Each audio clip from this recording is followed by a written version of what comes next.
Welcome to week 1, part 1. And I'm very excited. I hope you are too. In week 1, part 1, we're going to talk about the first phase of captivating your reader. And it all starts with external conflict. What is external conflict, you may be wondering? External conflict is action. It's that simple. In the first story we're going to read, Reunion, the external conflict in that story is about Charlie and his father trying to have lunch. In Everyday Use, the story that we read next week, the external conflict is about a daughter visiting her mother and younger sister. In Flight, the third story we read in this course, the external conflict is Claire, one sister, visiting her other sister.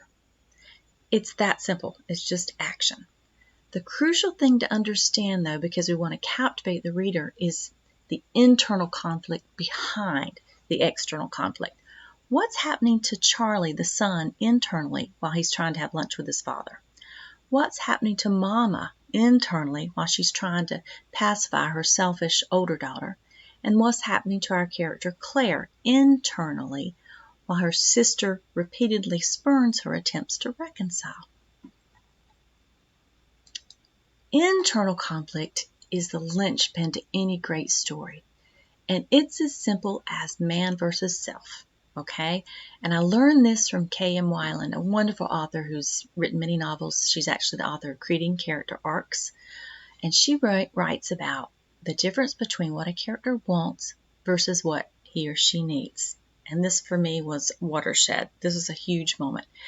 And for you, it's important to know the thing that your character needs, says K.M. Weiland, is usually going to be nothing more than a realization. Okay? It's not necessarily going to be this dramatic action. It may be manifested through dramatic action, but that wouldn't happen until we have that internal conflict, that linchpin. In some stories, the realization may change nothing about their external life, but it will always transform his or her perspective of himself and the world around him. For example, and this is an example I'm using, it's one of my favorite ones, a character may want to win the Mega Million lottery, okay, win millions of dollars. But what he really needs, probably, because we've seen through time in real life, people win these huge lotteries and it breaks up their family. Okay, what our character really needs, though, is probably to be accepted by his father or to be transformed by love, for example. It's always some emotional need, and this is the linchpin of great stories.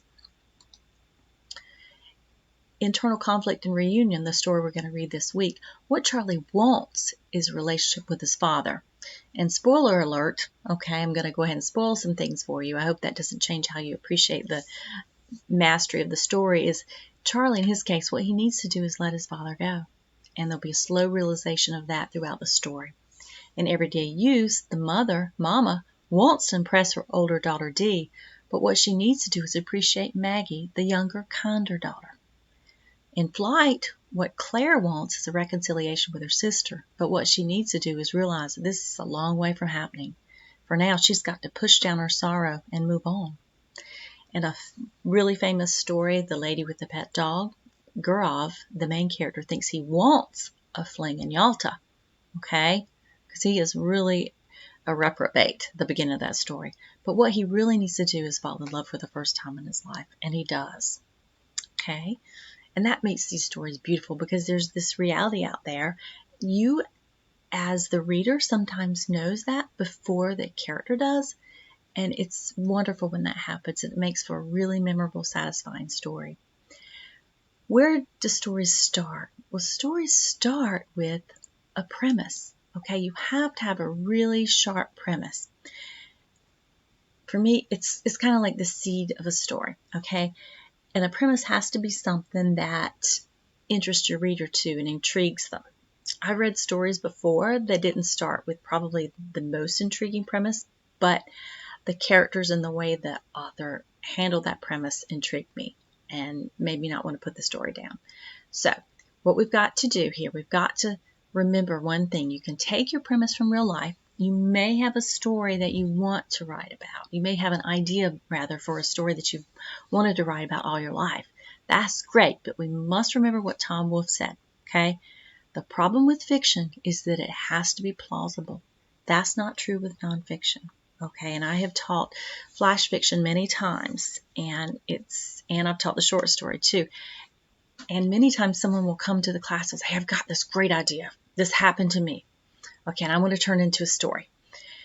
And they tell me about the story. And first off, if you tell too many people about your story idea, this has happened to me personally, you won't want to write the story because all the magic mystery is gone.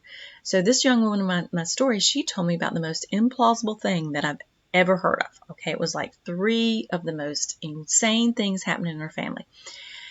And I said to Lori, I said, it'd be a great story, but it's just not believable because real life is not believable.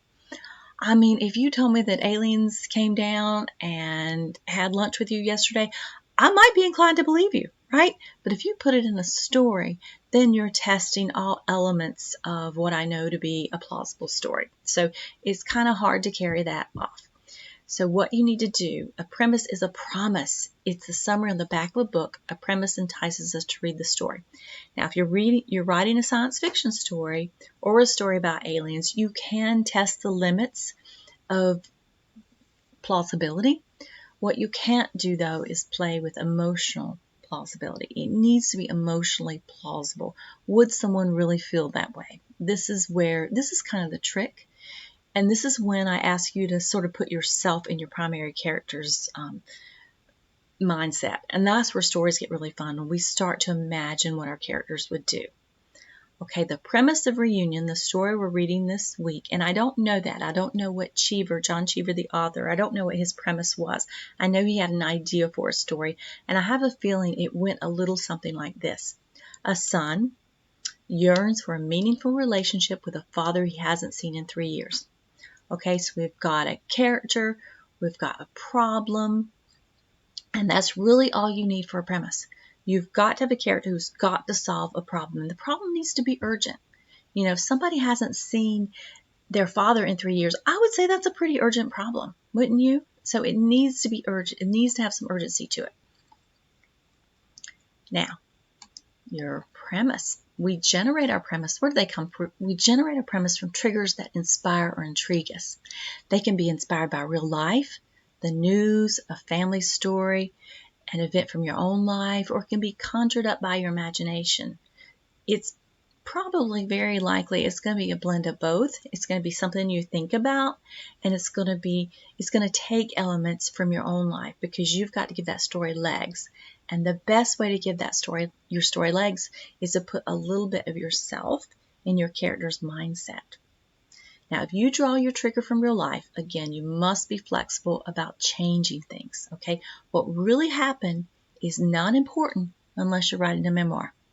Okay, and more than hundreds of stories have been killed because the writer was too clued to what happened in real life. You can't do that. You've got to pull back. You've got to extract a few details, maybe many details, but you've got to transform, this is the trick, the real life experience into what it ought to be in order to become a satisfying story. I have people tell me ideas all the time. I had somebody at church tell me an idea that, you need to go in the nursing home, you need to write about what's happening. And I know there's horrible abuses happening in nursing homes and all over the place, but a story can't just be a political statement. Can it have truth in it? Could I write a story about a nursing home that exposed some things that were happening and changed the world? Absolutely. But I need to do it in the guise of a character in that situation. If I write about nursing homes right now and the challenges of being there, what people feel when their parents have to be there or grandparents, then it becomes something else. It becomes a nonfiction article, which is completely valid.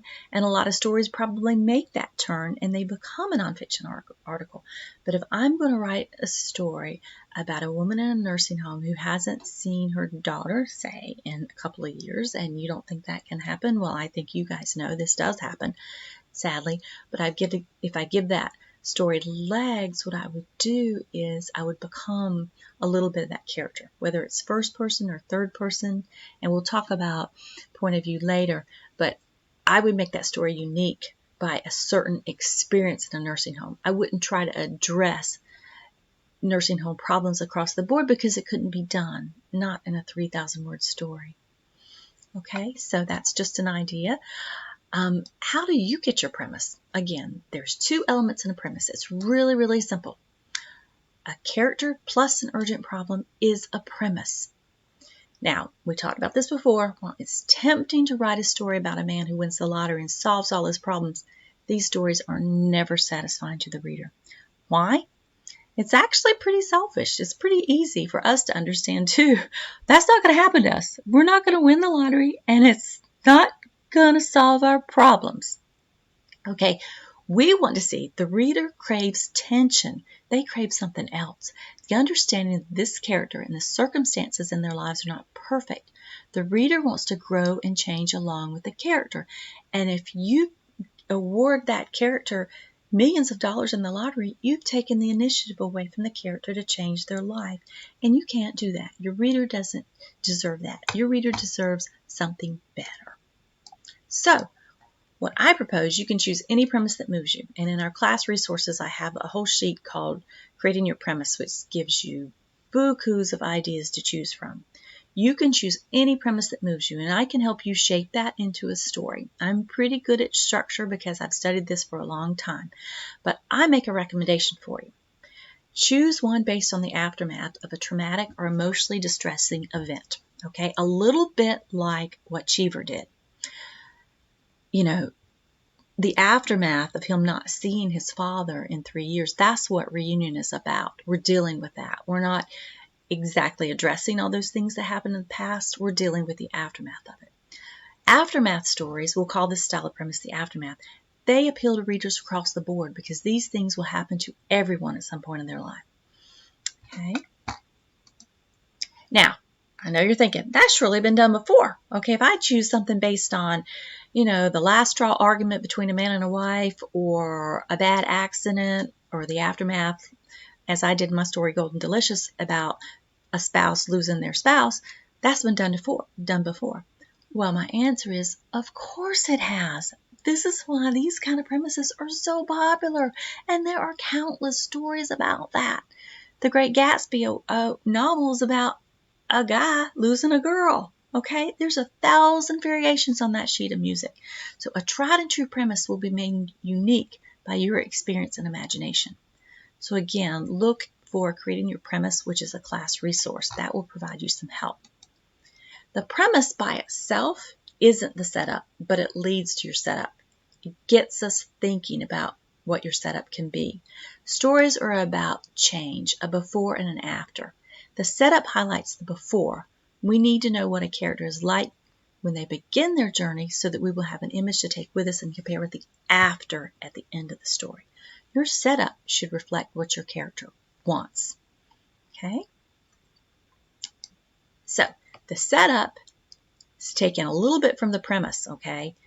The primary character with the state of mind. The state of mind comes from the urgent problem in your premise. So your premise wasn't created in isolation. You're going to use this and fold it into your setup. Setup is a primary character, the state of mind, plus the setting. That is that simple. The setting is the physical setting where this happened. That's your setup. The setup delivers grounding information so the reader can orient themselves. Okay, it's sort of like you're a movie director here. So you should think of it as an establishing shot in a movie plus an internal conflict. Where does your internal conflict come from? It comes from your urgent problem, and that's your state of mind. Let's give you an example here. Mary, a newly separated woman, is alone in the kitchen, reflecting on her hopes that she and her husband Sam will reconcile. This is what she wants. This is her setup. This is her character. What's her state of mind? She's a little sad and wistful. She's hopeful that she'll reconcile, and she's in her kitchen. Okay, that's the setup. That's all you need to give your story wheels. It's that simple. So this week, what we're going to do, we're going to read Reunion. This is week 1, part 1. Anytime this week, it doesn't have to be part 1 of this in the first half of your week, but the sooner you read it, the better. Read Reunion. I want you to create your premise, write your setup, and meet your story worksheet. Your story worksheet is like your life ring to your story. It's going to be there from beginning to end with all the tips and tricks that you need. Okay, so I'm going to leave you with inspiration for this video. Remember, the primary subject of fiction is and always has been human emotion, values, and beliefs. John Gardner was an incredible man. He's no longer with us, but he wrote The Art of Fiction. And I take a lot of my cues from writing fiction from that wonderful book. So I want to leave you with this inspiration, and we'll check back in on part 2. So happy writing!